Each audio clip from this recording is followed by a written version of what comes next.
ஸ்கூலுக்கு ஒரு பரதநாட்டியம் பர்ஃபார்மன்ஸ் மதுரையிலே 7 இயர்ஸ் பரதநாட்டியம் கற்றுருந்தேன். அப்போ இங்கே வந்து ஒரு பர்ஃபார்மன்ஸ் பண்ணும்போது பாலச்சந்தர் சாருக்கு தெரிஞ்சவங்க மூலமாக எனக்கு அந்த உன்னால் முடியும் தம்பி ஆப்பர்ச்சுனிட்டி வந்தது. அதில் தான் ஃபஸ்ட் என்ட்ரு ஆனது. அதுக்கப்புறம் பாலச்சந்தர் சார் கம்பெனிலேயே வணக்கம் பாத்தியாரே, அப்புறம் வந்து எம்ஏ காஜா சார் இருந்தார்ல, ரோசா பூரவிக்காரி, அவரோட டைரக்ஷனில் வந்து இவங்க நம்ம ஊர் பொண்ணுங்கன்னு சொல்லிட்டு 4 ஹீரோயின், நான், கோழிக்கூது விஜி, ராஜாத்தி பௌர்ணமி 4 பேர் ஹீரோயின். அதில் ஒரே ஃபைட்டு பாட்டு தான்.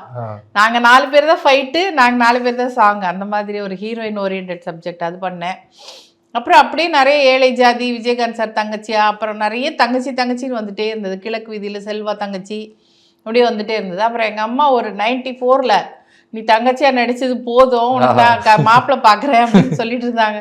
என்னம்மா இவ்வளோ சீக்கிரம் மாப்பிள்ளை பார்க்குறேன்னு போது தான் சன் டிவி வந்தது. SVC ஆதித்யரா மூவிஸ் தயாரிப்பில் சங்கர் இயக்கத்தில் ராம்சரண் நடிக்கும் கேம் சேஞ்சர் ஜனவரி 10 முதல்.